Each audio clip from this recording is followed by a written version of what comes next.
Mental Krishna పోయినే mental Krishna పోయినే Krishna పోయినే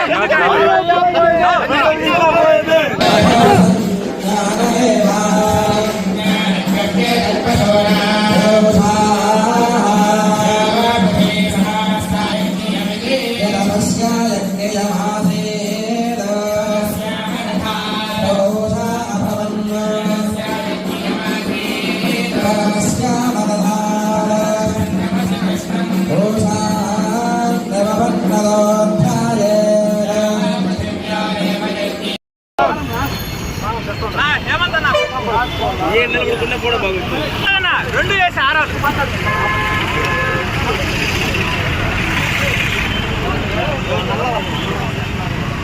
Mahesh అది ఇచ్చారా మహేష్ ఆరు కూడా పైకి ఇచ్చాయి అది ఇచ్చాయి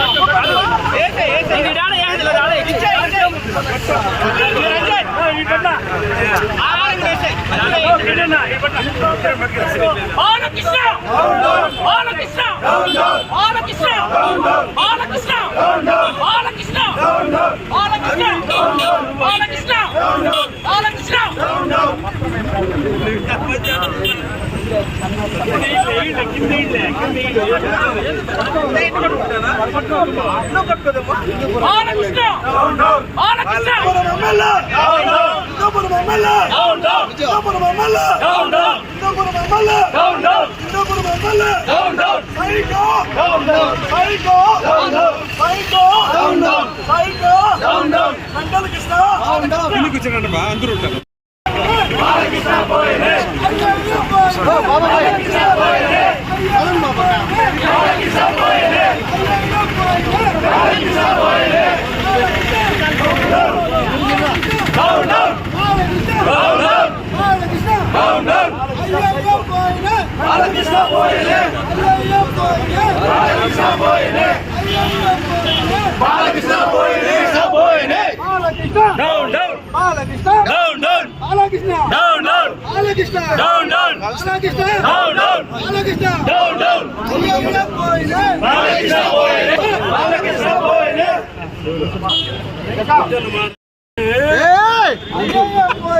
మెంటల్ కృష్ణ పోయినే మెంటల్ కృష్ణ పోయినే కృష్ణ పోయినే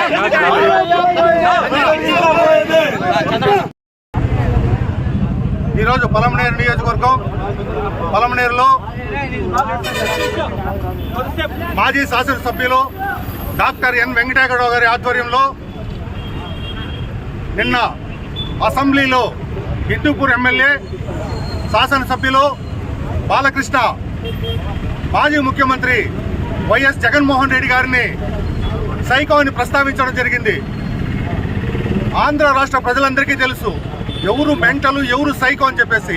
ఎందుకురా అంటే ఆ రోజు నువ్వు ఒక నిర్మాత బెల్లంకొండ సురేష్ అనే వ్యక్తిని నువ్వు కాల్చితే ఆ రోజు వైఎస్ రాజశేఖర రెడ్డి ప్రియతమ ముఖ్యమంత్రి గారు ఆ రోజు నిన్ను కాపాడి నిన్ను ఎర్రగడ్డ హాస్పిటల్ పంపించని తెలిసింది.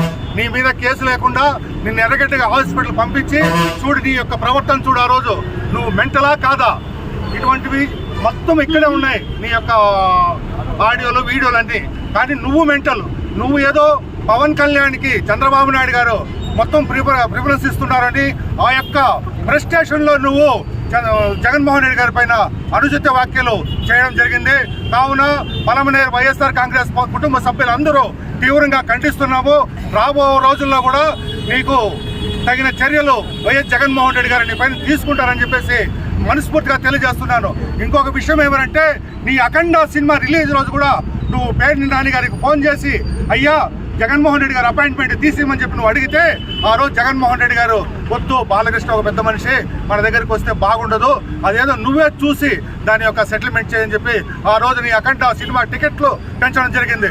కాబట్టి నువ్వు ఇప్పటికైనా బుద్ధి మార్చుకో, నీ సైకో బుద్ధి మార్చుకొని జగన్మోహన్ రెడ్డి కాదు ఆయన ప్రజల మనిషి, ప్రజల తరపున పోరాడి సింగిల్గా ఈరోజు కూడా 40% ఓట్లతో ఈరోజు ఆంధ్రప్రదేశ్లో మీసం మెలేసి తిరుగుతున్న వ్యక్తి ఎవరంటే వైఎస్ జగన్మోహన్ రెడ్డి. కావున దయచేసి మేమందరూ తీవ్రంగా ఖండిస్తున్నాము. రాబో రోజుల్లో ఇంకా తీవ్ర పరిణామాలు ఉంటాయి. పద్ధతులు మార్చుకోవాలని చెప్పేసి మనస్ఫూర్తిగా తెలియజేస్తూ నాకు ఈ అవకాశం ఇచ్చిన వైఎస్ఆర్ కాంగ్రెస్ పార్టీ కుటుంబ సభ్యులందరికీ మనస్ఫూర్తిగా నమస్కారం తెలియజేస్తున్నాను. జై జగన్, జై జగన్, జై జగన్, జై వెంకటగౌడ, జై వెంకటగౌడ.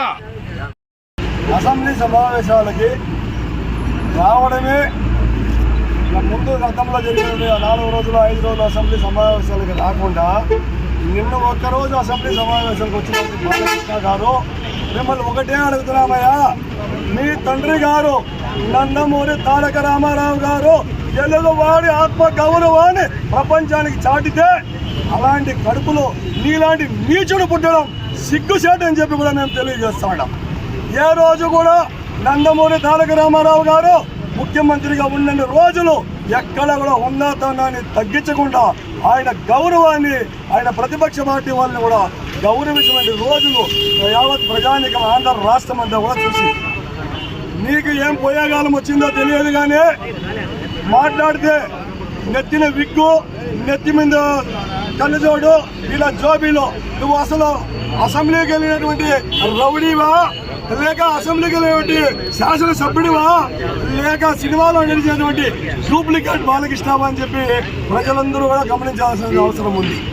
మేము ఒకటే అడుగుతున్నాం, ఇతను ముందు కూడా గతంలో ఏం మాట్లాడారంటే దబిడి దిబిడి అంట.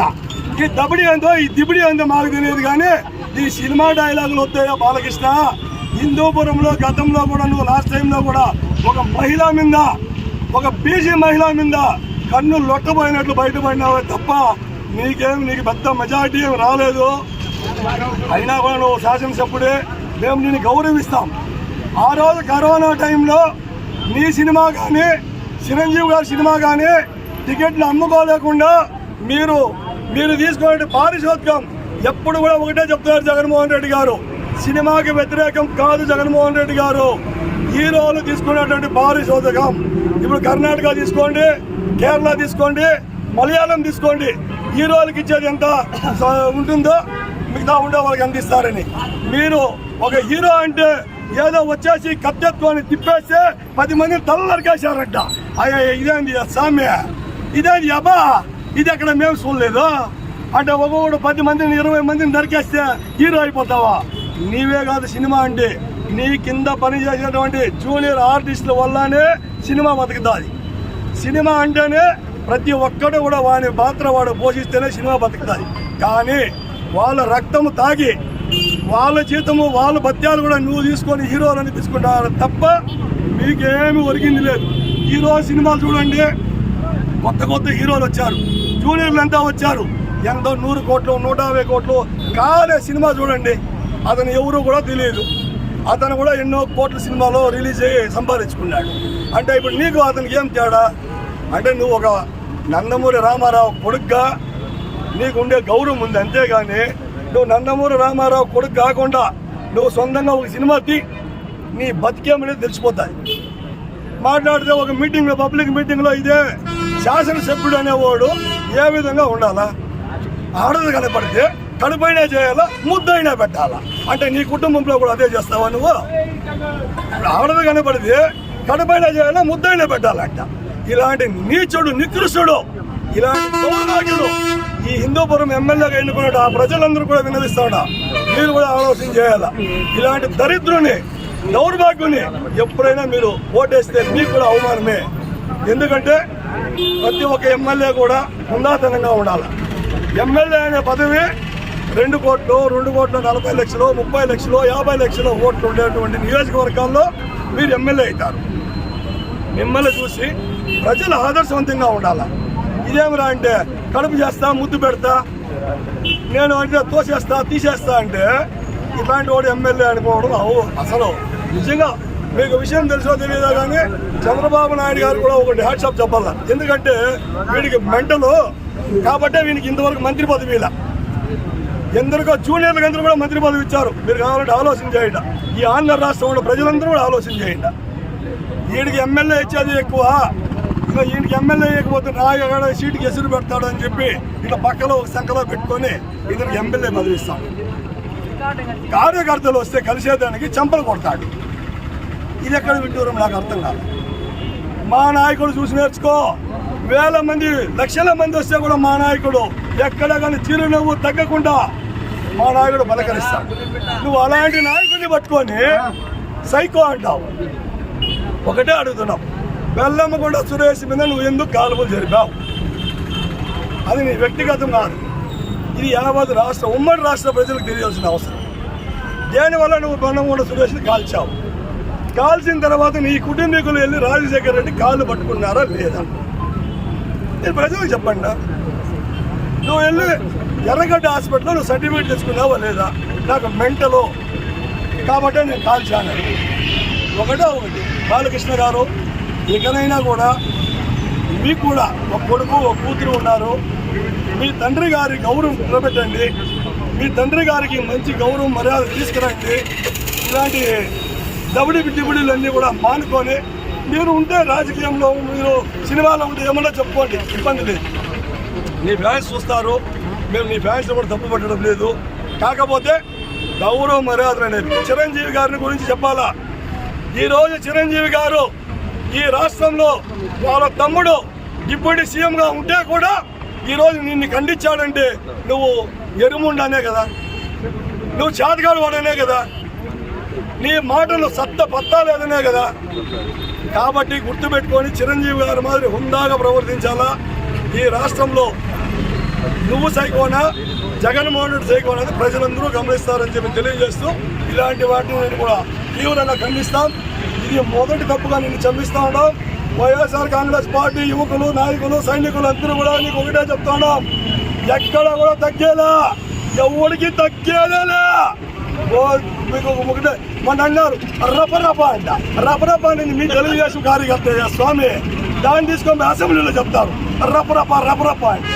రపరప అనేది మేము కాదు, మీ తెలుగుదేశం కార్యకర్త.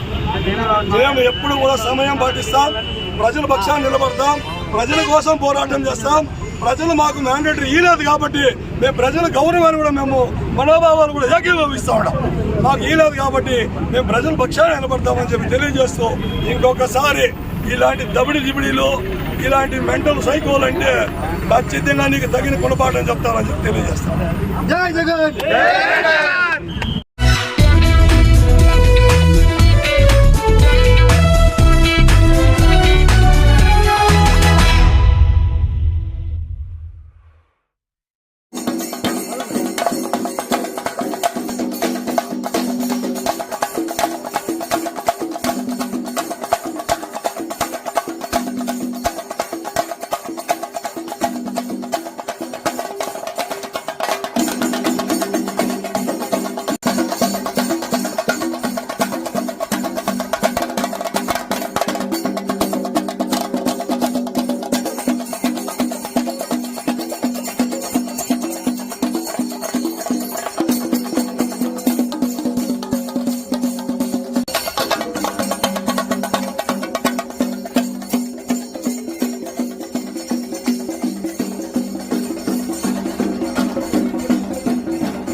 దేవానాగం